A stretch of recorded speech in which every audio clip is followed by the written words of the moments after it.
Hi everyone, my name is Aditi and welcome to IFA Now Budget Blueprint. This is an investor education initiative. Today we have with us on the panel four financial experts, starting with Karthik Jhaveri, who's a financial expert and director of Transcend Consulting. We also have with us Kalpesh Ashar, who is a CFP and a SEBI registered RIA, and also a financial planner at Full Circle Financial Planners and Advisors. We also have Arvind Rao with us, who's a chartered accountant, a CFP, and founder at Arvind Rao and Associates. And lastly, we're joined by Vivek Damani, who is a financial planner and also a SEBI registered RIA. Welcome all of you to the panel, and thank you so much for joining us. So, the finance minister launched Budget 2021 with the theme of Atmanirbhar Bharat. And I would like to just take in your key takeaways from this current budget. We'll start with Karthik Jhaveri. Thanks, Aditi. On the face of it, I'm very, very happy with the budget. And like every other budget has, saying that we are a nation, we want to progress, we want to grow at 5% and 10% and double digits. So that intention of the government is very, very clear. There's a whole beautiful 1 hour that our finance minister, honorable finance minister, spent talking about how we will give a fillip to infrastructure, how we will build more roads, how we will, enhance the port infrastructure of the country, how we will, have inclusion, how we will spend that 64,000 crores on healthcare. And there's so many beautiful things that they said. And that is all fabulous, extremely good, and in all good spirit. Right. What remains to always, as usual, be seen in India as a country, we know that what is announced at the top, and by the time it percolates to the ground level, the amount of leakages that happen in the execution of not leakages in terms of the value of money, but leakages actually in terms of the quality of service and the extent of the service. You see, what happens is the government is thinking that, but the consumer on the ground is getting probably much lesser. So, like always, we hope and pray that things work out the way we have actually intended it to be. So there was a huge amount of agenda on that. On the financial, the direct taxes, indirect taxes side, thankfully there was no tinkering around, which was a great reason why you are seeing even the stock market rejoiced and everybody was happy because there was no bad news. So it's like no news. So no news is also good news. So therefore everybody is like happy. Everyone's absolutely at ease with whatever was going on. There were a handful of measures that came out, but all the measures came out with a lot of complexity, and it is visible that the government is trying its best to promote sectors like real estate. It is trying to promote more of the Make in India endeavor. It is trying to promote more of indigenous manufacturing versus foreign, and which is why some of the customs duties also has gone up on certain items. I mean, solar being one of the biggest examples. So we need to have a lot of renewable energy in our country. And therefore, automatically the 5% went to 15 and 20%. So things to import became expensive. So everything, I would say, I would put a check mark on everything that has happened correctly. It has happened the way it should have happened. It's all great. It's all fantastic. We just have to wait and see how these things translates into action as we sort of move along. But otherwise, all in all, I think I was quite happy with whatever I saw. Right, interesting. So, as Karthik mentioned, no news is also sometimes good news. Kalpesh, what are your thoughts on the same? Thank you, Aditi, for having me here. And as the finance minister started her speech congratulating the Indian cricket team on the fabulous achievements they had in Australia, taking a leaf from that, my version of this budget is that the government or the finance minister has decided to get inspired by Cheteshwar Pujara's brilliant innings at the Brisbane match, where he decided to take all the blows on himself, the body blows, all the injuries of everything. And that helped the other people to play freely. So in an analogy, it simply means that the government decided to do all the hard work themselves of pushing the growth agenda. They didn't pass it on to the normal taxpayers and do trivial things which would upset the whole sentiment. Thereby, the taxpayers or the citizens are all at this face value rejoicing. And that is the main takeaway, like what Karthik said, that no news is good news. But the big news is in the no news, that the government has decided to take the onus on themselves of propelling growth. And many things they have done on that agenda. What needs to be seen is the factual translation of that, or percolating down the order, but that's a different matter. We have to remain optimist on that matter, but not touching all the trivial things like they've done last year, upsetting the momentum by introducing the long-term capital gain and all those things to get their revenues, which upset the market momentum a lot, and even the sentiment. So by talking about more macro things like divestment, talking about putting 2 PSU banks on the block, the IPO of LIC coming up, they have given a broad picture, and also they have actually, swallowed that the big bitter pill of a bigger fiscal deficit. So they have given focus to the growth part, leaving all the worries to themselves, and told the people that we are there with you. You now have to, do your part and take your, responsibilities forward. Right. So as you mentioned, there is a large focus on a greater fiscal deficit, looking at the government might actually consider spending a lot more. Vivek, what are your thoughts on the same? Is there any such change on the portfolio of the average retail investor? Thanks, Aditi. See, I will start with what Karthik said and, Kalpesh tried to put forward. It is not only the no news is good news. When we are expecting bad news and nothing happens, that is a better news. Right. So, yeah, we all were expecting after the pandemic happened and the kind of measures which came in, the kind of the loosening of the purse which happened with the government. You were all expecting, okay, some kind of taxes or some kind of cess or surcharge might come in. That not coming in is really helpful. Okay, so that's very important. Second is at least what I felt is the intent is there. The honest intent was visible. So when you see the fiscal prudence coming in, taking the Food Corporation of India bill into the budget and creating a common budget item, and putting everything all together. So that was a good intent at least. You don't have any deficit going haywire and doing some kind of reconciliation here and there. So that way, I think the intent was honest. And again, as Karthik said, everything will depend on the kind of execution which happens. So right, absolutely. You say 1,71,000 crores of disinvestment happening. Will it happen? Because we have a track record of not fulfilling those disinvestment targets. Right. Over and above that, the kind of agitations that we are seeing, and how will the government face if the banks are put on block and the unions come forward? So these are the things that we need to see and wait and watch over there. Having said that, yeah, I would say as far as retail participation is concerned, I think retail should be happy, because what I feel is in the last couple of years, what we were lacking in the economy was the capex not happening. Okay, now with this, the government taking the front foot forward and saying, okay, now we will start with the boost on the infrastructure and healthcare, and the kind of capex which starts happening, and if the cycle starts, we see a lot of job creation, and because of the job creation, the salary income coming in, people having money in their hand, and which leads to consumption and further demand. So overall, if this cycle starts, that will be helpful for the growth of the economy as a whole. Right. All right. So there is a common perception also that life has been made a lot more easier thanks to the budget. And one of the most talked about provisions in the same is one for the senior citizens above the age of 75, wherein those who rely only on pension income or interest income may be exempted from return filing. Arvind, is it as simple as it seems to be, or are there some technicalities that we may have to pay attention in such provisions? So it's interesting because yesterday when during the speech, this was mentioned, and the particular channel on which I was watching it also had captions saying that senior citizens above 75 need not file their returns. But as it says, there is generally a lot of difference between what is there in the speech versus what is there in the actual words. So when you dipped further, obviously there is a procedural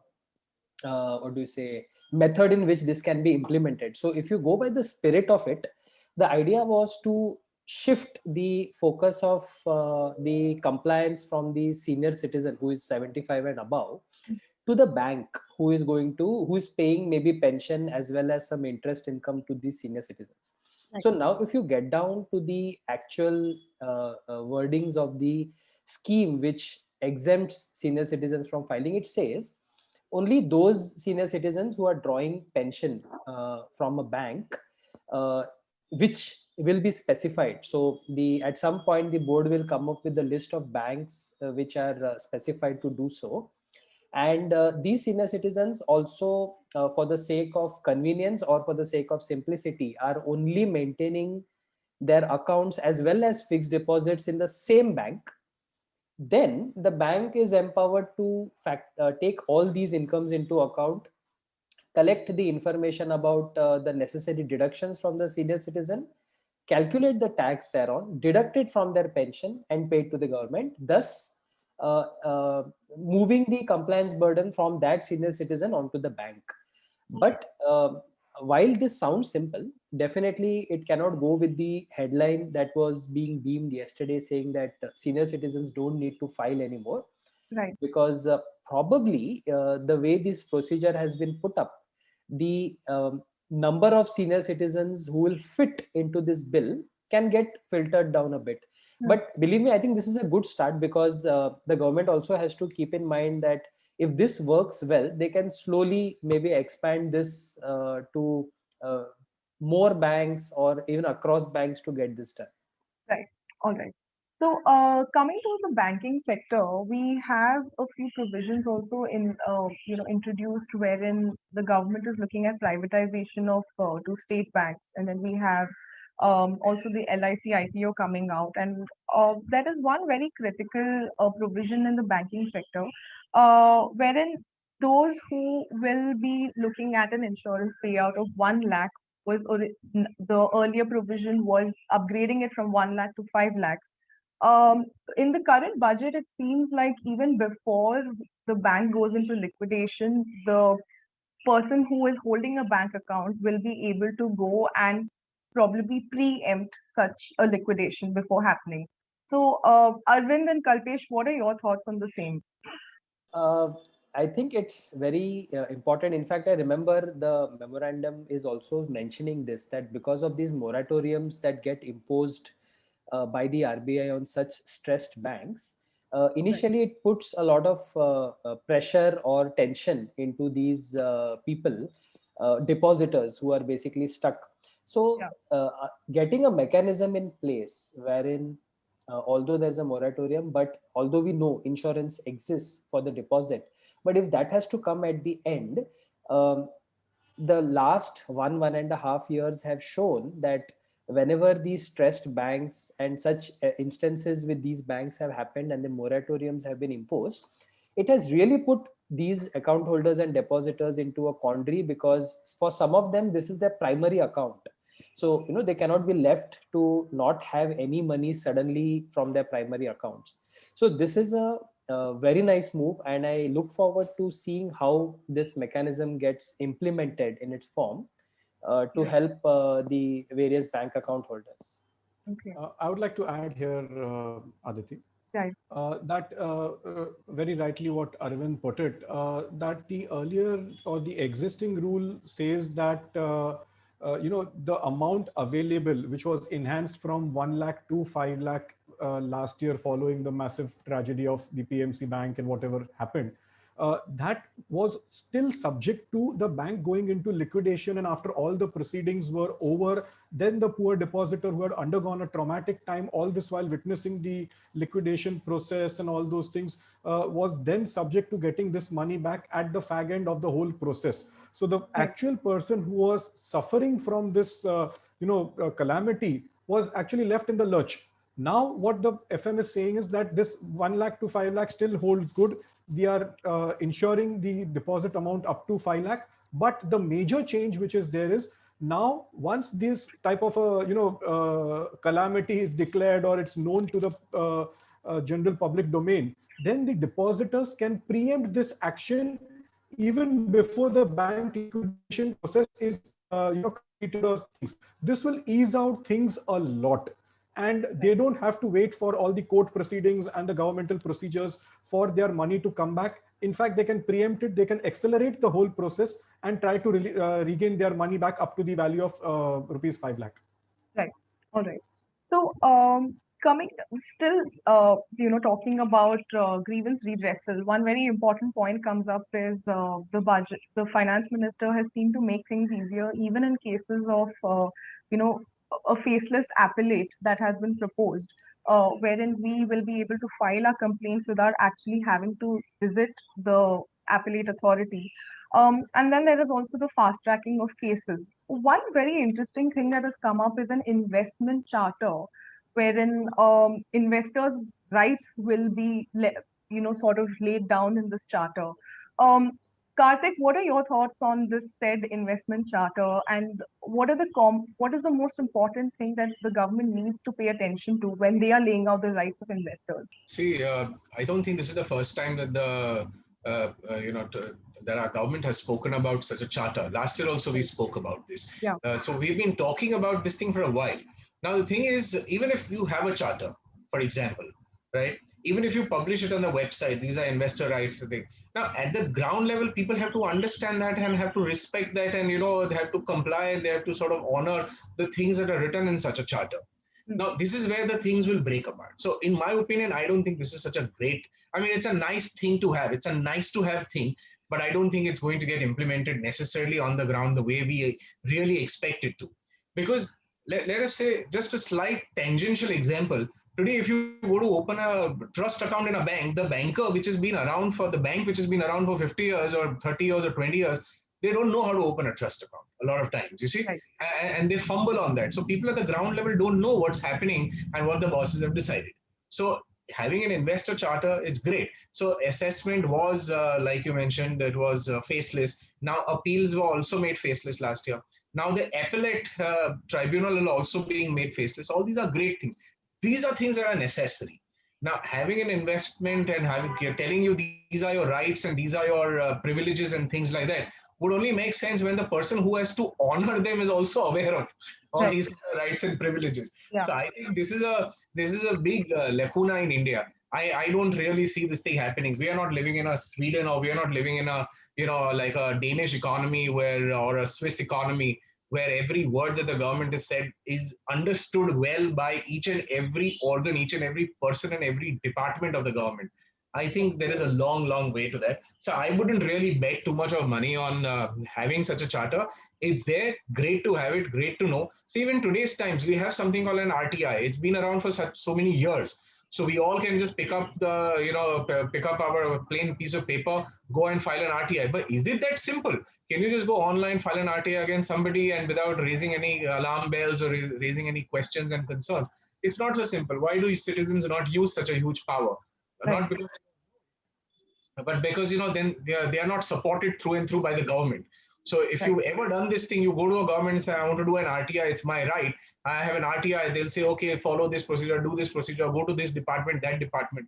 And that's where it sort of shakes your confidence that Right. if you're really going for taking a step forward to ask for your rights and privileges, then the department and the personnel just sort of water down all your expectations. Right. So we have also a slew of customs duties introduced now on various products. Most importantly, a lot of people are discussing gold and silver prices being Going up. affected. Right. So what are your thoughts on this? Would an investor have to adjust their commodity investment in the commodity class, or would it drastically change over time, or is it something that we should be waiting it out over the next few months? Aditi, I don't think people are going to stop with it. Now, they have not really specified diamonds, but they've said zirconia and some of these other products, which are, which are like cash cows. In a country like India, which keeps spending on, right now, these days, also on fashion jewelry as much as the older generation spent on diamond jewelry. So by all means, they are going to, levy a little bit of stuff on that. Not only that, there are mobile phone parts which are expensive. Solar products have become expensive, like I mentioned earlier, and that's to boost local production. Auto segment, we've had some auto parts getting expensive. Garments, imported leather handicrafts have gone up. Certain agri products, cotton, yarn, etc. All of them have got a lot more expensive. But on the other side, you have chemicals that are becoming cheap, metal-based products which have become a little cheaper due to rationalization of duties and things like that. So I don't think these are like conversations, if you like, of a budget. But in a larger sense, for a larger mass of the populace, I don't think it makes such a huge difference in terms of your inflation or your cost of living. Neither should you be very excited about a huge sort of saving on things that Right. are becoming cheap. Neither you should be hugely disappointed that your home budget is going to go completely haywire. I mean, if Right. it's a GST which came in and said that everything that you buy, from a pencil to a motor car, everything is going to be charged at 18% to 28% GST, that was a real hole in the household budget. Right. But these kind of changes in duty structures, like even petrol and diesel, on one side there was going to be an increase in those duties on these fuels, but on the other Right. side there was going to be a subsidy on inputs like chemicals and things like that. So the net effect on the consumer is zero. But the reality on the ground is that for the last so many months, every day, very, very slowly and steadily, we only see the graph of petrol and diesel going up this way. We don't really ever see it even kind of, hovering. So that's unfortunate, but that's true. But I don't think that there's much to make noise about or get happy or get sad about customs duties, imports, and those duties going higher or lower. All right. So, Vivek, I wanted to get your opinion on this. Now, markets have seemed to respond very well to the budget, and we've had in the preceding week of the budget the Sensex already touching about 50,000 points, and Nifty now had up till yesterday at least they were on a 400-point rally. There is a lot of noise again on what are the holdings that we have, and is it a time to buy, sell? Should we really give in to budget reactions, or is this something that we investors should be waiting out? So every day is a good day to buy, provided you have a Yeah. long-term view. Ideally, we should not wait for the budget. And see, it's an event. And frankly speaking, first of all, what I believe is we should understand what the budget is, first of all. Right. Okay. 15, 20 years back, budget was something, which was making a lot of impact because once in a year, there were policy decisions which are being made. Today, the government is free to make decisions and they're making those decisions every now and then. So in that scenario, if you see, I would take budget only as a normal event happening, and it will not be something which will, wherein we should decide whether we should, today take a call on what to buy, what not to buy. You Right. stick to your process, you stick to your investment philosophy, and you follow it out. Yeah, there may be some minor changes happening in the portfolio because of the budget, and some changes which are happening in commodities or industries at the macro level. But making a huge difference or changes in the portfolio just because there was a budget and there was some announcements made, I think that doesn't suit any retail investor and his planning. All right. So, Kalpesh, there was also another provision where I believe even AMFI had submitted a wish list to the finance minister where they claimed they wanted to see equal treatment of insurance products and mutual fund products. Finally, now we see that ULIPs will be taxed at 10%. What are your thoughts on this? And do you think this could be a positive sentiment in the mutual fund community? See, Aditi, this works on an emotional level and a practical level. Right.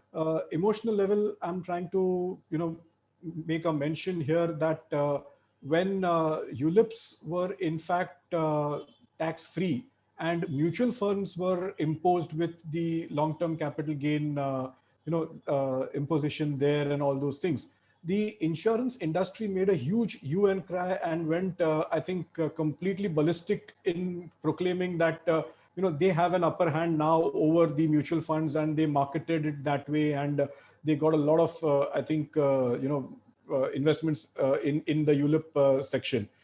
They harped on that thing that they were a tax-free type of a product. Now, what is to be understood here is logic, and that is where I'm coming to the practical part. That an investor, we as advisors keep on preaching the normal concepts which are ethical, which are good for the client, which suit their profile, and take care of insurance and investments in a separate manner. We do not tend to mix them. Now, Right. that is the onus is on the investors also, that they should also understand that if a ULIP, which almost invests 90% of its corpus in an equity market or a capital market, and the remaining 10 to 15% is towards the insurance portion, so does a mutual fund. And mutual fund by nature have always shown more transparency and is a more larger ambit to follow than a ULIP. It's always been the norm. So just because there was a certain amount of, I would say, imbalance in the taxation structure some while back, and which ULIP harped on it and saying that we have got an upper hand, I think this has brought things back on a very, very even basis. And that is surely a good positive again for the mutual fund industry. But I'm sure that the mutual fund industry is not going to harp around this time that, see, we are back on that basis, unlike what happened earlier. So the investor should be aware of it, that not to get cowed down by what the taxation structures and all are, and look at their goal and their long-term investment products in which they are invested. So it comes down to the simple thing that do not mix your insurance and investment portfolios together. Right. I just wanted to slightly bring us another perspective onto that. While we have always, for times immemorial, mentioned this thing and stated that keeping insurance and investment separate was an absolutely like the holy grail of investments, there is a little bit thing to understand about this ULIP taxation. ULIPs were very expensive, and that's why most of the financial planners and most of the intelligent sort of financially advisor, the financially endowed, financially empowered people would shun it. That's what they would do it. But in the last few years, what happened is they actually, the insurance industry brought out some fantastic products, and these products were zero cost. These were something that the best thing the consumer could have had. And because of this zero cost structure, then what happens is it becomes a pari passu kind of a comparison. The mutual fund performance is as good and the ULIP performance is also equally good. So it gave a tax advantage to a lot of consumers to invest. But then who were these consumers? This was a insignificantly small proportion of the country. The average premium size in India is still, after 20 years of privatization, still is not more than 25-30,000 per person per annum, if you think about it. Right. You see, so these kind of provisions or these kind of things were only used by really seriously high net worth individuals who would put in a yearly contribution of 5 lakhs, 10 lakhs and 20 lakhs for premium. So the percentage of people was too small. I think it was a great idea. Even if it goes, it doesn't matter, because people with that kind of a net worth and that kind of a level will always find their other alternative. So to say that now insurance is back up and kiska padda bhari hai, kiska padda niche hai, I think that's an insignificant thing to say, like exactly like the way Kalpesh mentioned. But the point to understand is there was a beautiful window by which somebody who wanted to save taxes could legally save a huge amount of taxes. And that was there. On a 20-year basis, if you start multiplying 10 lakhs, 20 lakhs of premium each year, and after 20 years, it works out into a few crores. And then if you save the capital gains on that, it is a humongous sum. So for the high net worth individuals, unfortunately, it's got plugged. So now you can't do anything. But the clarification for all the consumers who are listening to us, this is for all policies only from 1st Feb 2021. So if you bought any of these policies before, then you are absolutely set even for the next 30 to 40 years, so long as you continue your policy. So your benefits remain intact, your taxation benefits remain intact, any redemptions, withdrawals, everything stays as it is. There's nothing that you need to worry. But if you're going to buy a new contract, then anything above 2.5 lakhs, and you will not have these tax benefits, but you will still have the benefits of capital gains. Switching of units of a ULIP is not given the same treatment of capital gains as mutual funds, or for that matter, equity shares also. So that little tiny window is still available for people who want to use it. Right. So there's also another bone of contention here in the budget, which is the provision that has been brought out for the Employee Provident Fund, wherein above 2.5 lakhs of an amount will be subject, and interest will be annually will be subjected to a deduction. Now, it seems like this interest amount will be taxable. But how exactly does it work out? And do you think companies will have to really go out of their way to adjust their pay packages for the same? Arvind, can you throw some light on this? Definitely, there has been a lot of talk going around this. And, to talk about this, let's look at it this way, is that PF originally, or till yesterday, or rather even tomorrow, will still have two parts of contribution to it. One is which is mandated under the Act, and second is what people voluntarily put in their PF, which is called as the VPF.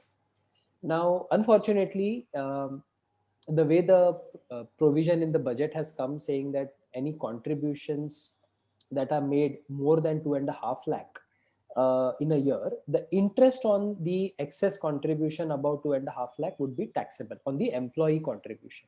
Right. So a couple of things here, how it is going to work. So in my mind, there are two questions surrounding it. One is that it has not made any differentiation between the mandated contribution versus the voluntary contribution. So when you ask this question, how can one control it? So if it is about a voluntary contribution, I can scale it down or up depending upon how and when I want to do it. But if it is in relation to the mandated contribution, there is very little I can do to fit into this 2.5 lakh limit, other than probably asking my employer to change my basic. I mean, there is no other way you can control your contribution to stay below 2.5. The second big question I have here is like, now it is kind of known that the interest on contributions about 2.5 lakh is taxed. But the bigger question that comes is again in its implementation. How is it going to be taxed? I mean, is it the employer who is going to add it to the salary income to tax it? Is it the trust who knows what is exactly the interest income that they're paying? Are they going to withhold TDS? Or is it the employee when he files his return that he adds this as an extra income and going to pay tax on it? This is still unknown. So I'm sure as the budget becomes the act, there will be some clarity that will come on this. And I sincerely believe that everybody, although have knowledge about this provision, should wait for some time to have some clarity emerge on this before they take any action on this. Right. Vivek, would you like to add something to this? Yeah, there is one more ambiguity I have in my mind, possibly if Arvind can answer that, is whether, if at all, now, if anything about 2.5 lakhs is getting taxed, will it be taxed on a year-on-year basis or will it be taxed at the time of withdrawal? Well, the question is the same thing.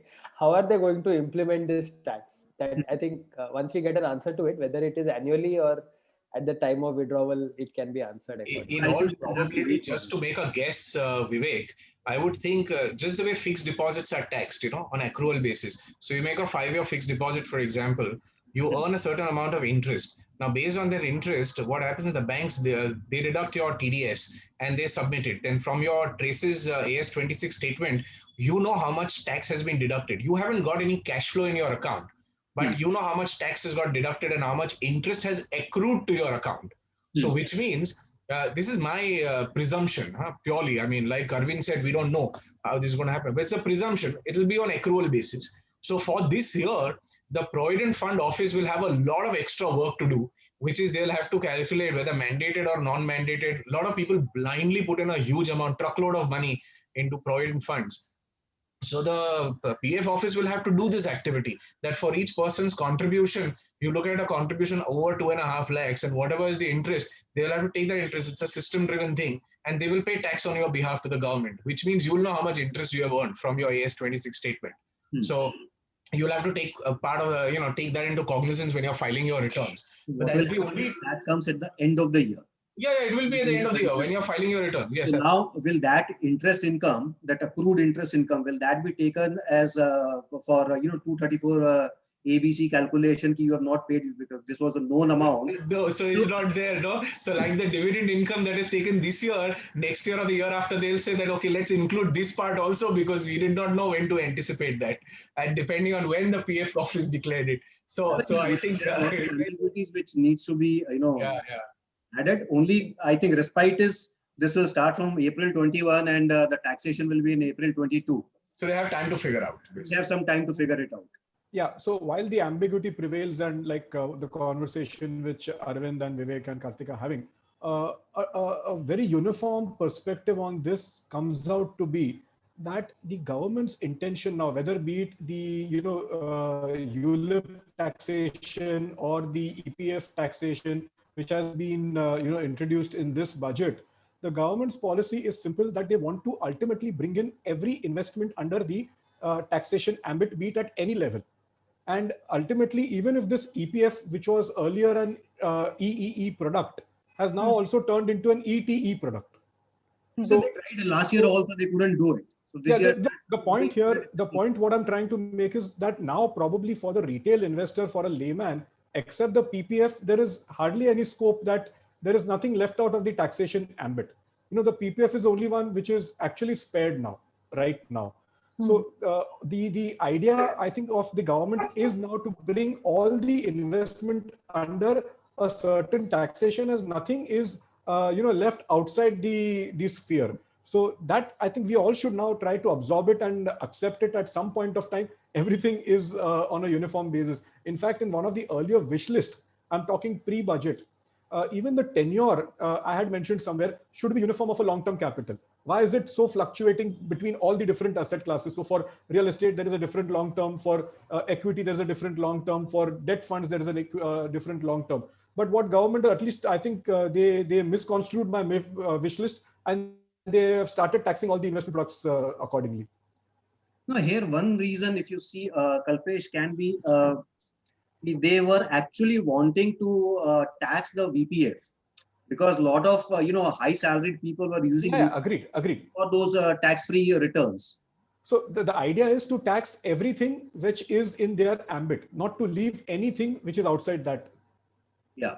And Vivek and Kalpesh, the other good part, and in fact Karthik as well, since we are talking about 234 ABC, we need to also take cognizance of the fact that interest rate on PF is generally declared for a year with quite a lag. So imagine for the first 3-4 months of the year, we don't even know what is the interest. Absolutely.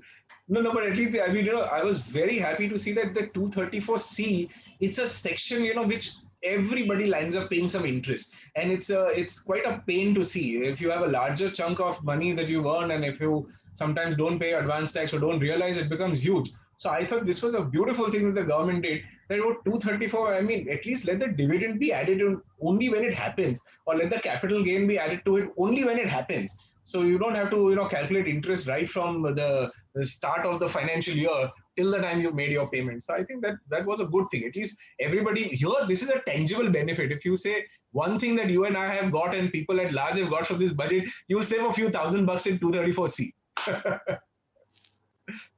Right. And also, speaking of other tax exempt or tax efficient investment products, there is one more new product that has been launched by the government. It's a tax efficient zero coupon bond for infrastructure debt funds. Now, this is also being talked about as a new investment avenue for a lot of retail investors. Do you think this is also something that is very simplistic in terms of investing? And do you have a positive outlook towards similar infrastructure bonds? So I'm not sure about the liquidity of these things, you see, because what has happened is we've seen a little bit of a bad blood that happened last year on tier 2 bonds. It's not an exactly comparable thing, but bank bonds were a very popular asset class, perpetual bonds and things like that. So as a product, things like this, have they been in the market? The answer is yes. What happens is when you want to get into a product, you also need to have thought of a very clear exit strategy out of this product, because somebody would invest into it, and then some point of time, for needs of liquidity, they also want to come out of it. So the bond market per se in India is so small and so nascent. It may be large from an institutional point of view, but from a retail point of view, it's really tiny. So when we were hit with this COVID, the pandemic of 2020, I remember a lot of people who had bonds, who were holding bonds, and sometimes bonds that were secured by state governments and central governments. They had trouble finding liquidity on wanting to sell them. I mean, forget that. Even there's been trouble of liquidity on RBI bonds and tax-free bonds. So there were innumerable times that we have seen the customer wants a bond, but there is no supply available. And sometimes if there's supply is available, it's available in very odd quantities. So there is no liquidity. And the person who has to sell it will not sell it at any throwaway price. And the person who wants to buy it will not pay an exorbitant price. You will pay a fair price to get a fair yield on these bonds. So I think it's a good idea. But from a government point of view, yeah, they will hopefully be able to raise some amount of money. But I'm not so excited about this provision. Kalpesh, Vivek, Arvind, would you like to weigh in on any of this? I completely concur with what Karthik is saying, and it's been, my personal take that whenever you get into an investment, before getting into it, look at the exit door. So this throws open a lot of things that, especially the money lying with government, what will be the protocol, what will be the features in it, and obviously zero coupon bond offers you a lot of security there, being a government thing. But that aside, liquidity is a major concern. And if they are asking for infrastructure debt funds, why not throw in an element of, they could have thrown in an element of partial equity into that, because infrastructure is a long-term play. You don't are keeping the bond for a year or two. So you could have some element of equity also, sprinkled on it. And, the returns would be enhanced into that. So something could have been devised on that. But a plain vanilla zero coupon bond, security-wise, very good product, but liquidity is a concern. And for that matter, something attached to the tax benefit also could have helped in some section. I know the government is not too keen on having tax exemptions, incorporated from here on. But that also would probably put an impetus on people to invest more in such infrastructure debt funds if there is a tax benefit available. Thinking slightly differently, the government is also looking at expanding the debt markets, which is required. A country like India, with the kind of capital you require, whether it's a debt or equity. So for the last 3-4 years, if you see the budget, they were trying to do it. They tried to, bring some kind of mandatory debt offerings along with the equity if the company is taking a loan or expanding. But it is going a bit slow. It will take time. But yeah, this market is also required. You just can't rely on equity. We all know equity is slightly expensive compared to debt. But so, Vivek, I would like to add here that even by announcing that 80,000 crore, which, to fulfill the deficit which they are going to put in, the borrowings which they have announced is a big indicator. You saw the bond yields completely spike up because of that movement yesterday. So the government's intent is going to come to the borrowing part, and you will see a lot of quality paper floating around in the debt markets from here on, because the government quality paper is going to be sovereign rated paper out here. So they are already, signaling their intent through that borrowing thing, which has already shown a positive signal in the market. So the point here is that infrastructure, when you associate the word infrastructure, government spending, it's a long term. And probably that's the reason why, some type of a little, I would say, adventure would have been welcome here. That's see, over a period of time, and I'm sure all three of you will agree with this. What needs to happen is you need to somewhere educate your public that it is not such a great idea to do a fixed deposit. Here you have a bond product, you have a debt product. There are so many other things that are available. You float these papers, your 50,000, 100,000 crore of government funding can easily be absorbed even purely by the fixed deposit. But unfortunately, people in India, we keep doing fixed deposits and then keep, subjecting ourselves to the mercy of the Yes Bank and what happened with Lakshmi Vilas Bank and what happened with Punjab and Maharashtra Cooperative Bank. Suddenly, you get your money stuck, and then the government has to worry about deposit insurance. So instead of that, why not actually, like Vivek said, deepen the bond market, give enough amount of liquidity, give exchange guarantees that if you go and you don't have a counterparty risk, and if you want to sell it, you will be able to do it. The exchange will guarantee the trade. And then in banks, you start slowly and steadily disincentivizing fixed deposit. That way, you save a hell of a lot of money. You reduce the interest rates on debts deliberately so that people are not incentivized anymore. If you have got a 4% on a deposit, will you actually do it? Versus if you have a Government of India bond standing at 6.5%, you will definitely automatically, like a magnet, you can pull all the money there. And I think the government, it's been trying to do, but I think from an effort of 0 to 100, we are not even at about 10 in terms of development of debt market. We need to do a hell of a lot more. And then I think all problems get solved and people get participative into debt and also save themselves from the risk of fixed deposits. Right. Vivek, is there something you'd like to add? No, yeah, what Karthik is saying is perfectly fine. And definitely we need debt markets, and we need a deepen and a liquid debt market, which is not there. And somehow we will have to see, even if you see last year, the events like, extinguishing the 81 bonds. And suddenly people start thinking whether we should get into debt markets or not. FD safe hai yaar, paisa to milta hai na wapis. So we have to come out with measures and products both to provide the kind of impetus which is required to broaden and deepen this market. Right.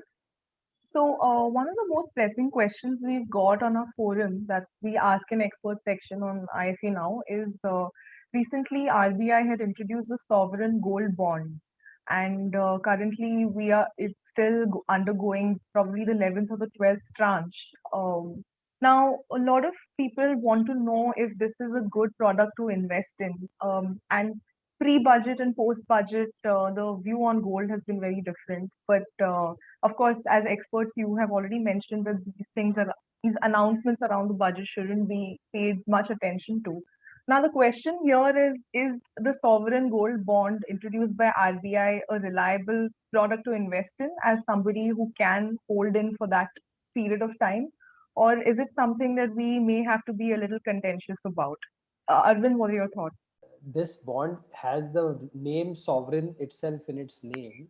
Right. So, I mean, you can't have something which is more or rather less riskier than this. So, somebody comfortable with holding gold, I mean, why it's a fantastic product. One is it is again under the RBI's shelter. Number two is you get the benefit of the appreciation in the gold price without having to actually hold the gold, physical gold.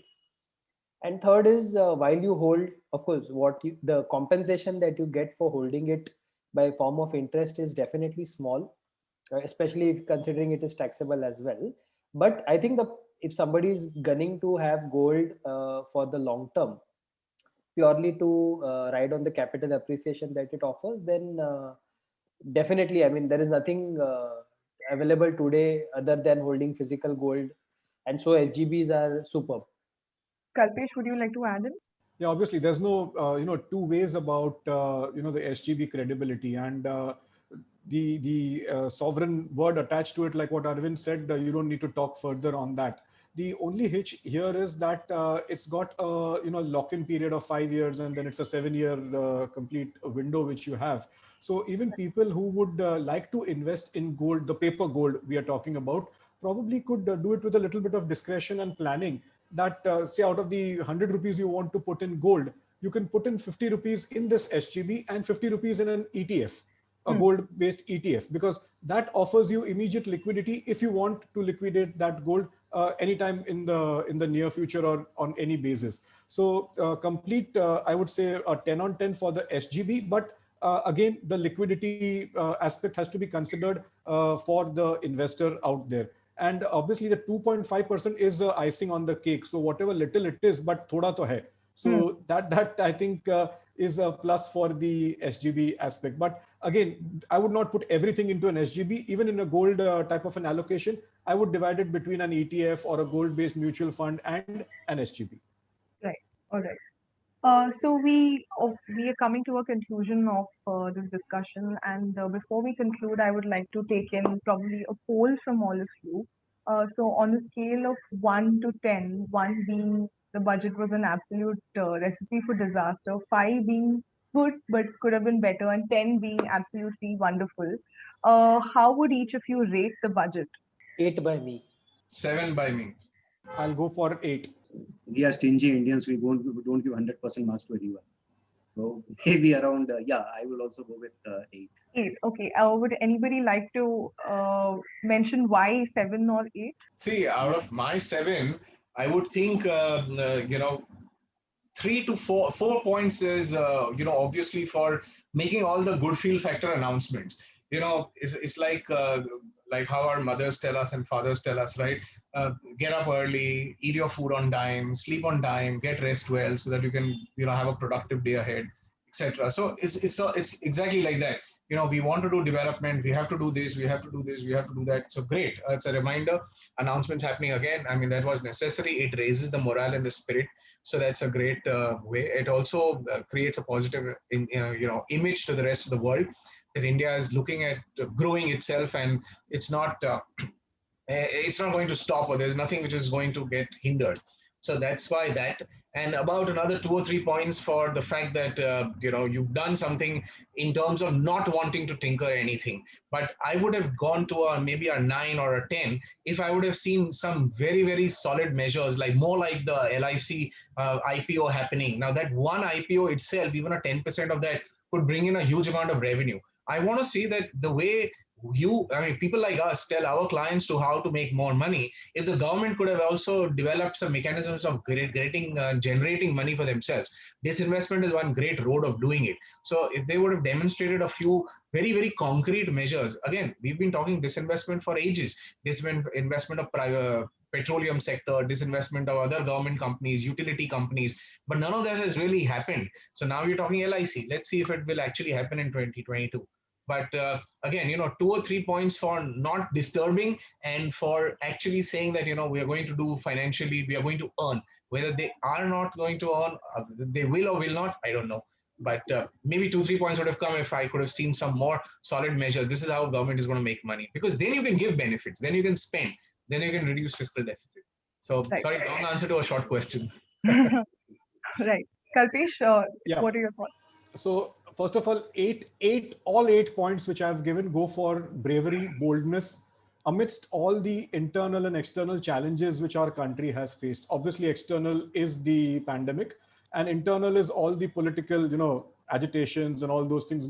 Making a very bold statement that we are not scared and our growth is not going to stop, come what may. So that is all 8 points for taking the onus on them, taking the body blows on themselves, and not touching the taxpayer or the citizen. The 2 points, I'm greatly disappointed. If you had asked me this question to me while the budget was on, I would have given 10 on 10. But the 2 points I'm deducting is for this trivial thinking, which we just discussed as the first point of our talk today, of this very, very lean mindset of this senior citizen clause, which they put, that one pension and one bank. I think that sort of trivial thinking, that sort of complexity in a very wholesale type of an announcement which they made for senior citizens, I think that didn't go well with me. That they could have been a little bit more open and say, okay, it's only pension and interest, take it at face value and leave it. So I think that thought process, unnerved me a little bit. That's why 2 points minus. Otherwise, all 8 points I would give it, but in spirit, 10 on 10. Right. Okay. Vivek? Okay, so as I started, the 8 for the honest intent. Okay, we want to do something bold. We want to carry on the process despite all the challenges that we are facing. Lots of headwinds are there right now. And second is not tinkering much with the tax rates, whether it is direct or indirect, because that is required. At least it shows some kind of continuity. So that's where I'm giving points. Not giving points is mainly because there's always a scope of improvement. There are certain things that you have to do, and you have to see also how things are happening now. So as we talk of disinvestment, and we have seen disinvestment happening in a different fashion. If, let's say, hypothetically, a BPCL is taken by ONGC by IOC, and then you say disinvestment has happened. That is not a disinvestment. It has to happen in spirits, not only on paper. So we have to see, and those points are, maybe after 6 months we can talk again, and we can talk on those 2 points where they go. Right. Arvind, your concluding thoughts? I think most three panelists have covered most of it. The only reason I'm holding these 2 points back is that somewhere in the run up to the budget, people, like we know, government is also looking to spend, at the same time raise revenues. So at some point we were looking to see how there is a minor tweak in the norm so that there is more money left in my hands as a taxpayer. Since although there was this whole COVID cess or a surcharge that people are expecting, that didn't happen. Good, but nothing came. Even if that it left a little more money in every taxpayer's hands, that would have been welcome. But since that didn't happen, I'm just holding as a TDS those 2 points on the count. Right. Great. So this particular budget was looked at as the vaccine for economic recovery, but much like the present vaccinations We will only know the true efficacy of the budget once enough time has passed. So maybe we will be able to evaluate and maybe not, but only time will tell. I'd like to thank all the panelists for joining us Thank you. today. And for the viewers, thank you for watching the Budget Blueprint on IFA Now. If you have any more questions related to personal finance, please make sure that you log on to ifanow.com/answers and post your questions there and get it answered by financial experts. Thank you for watching and see you.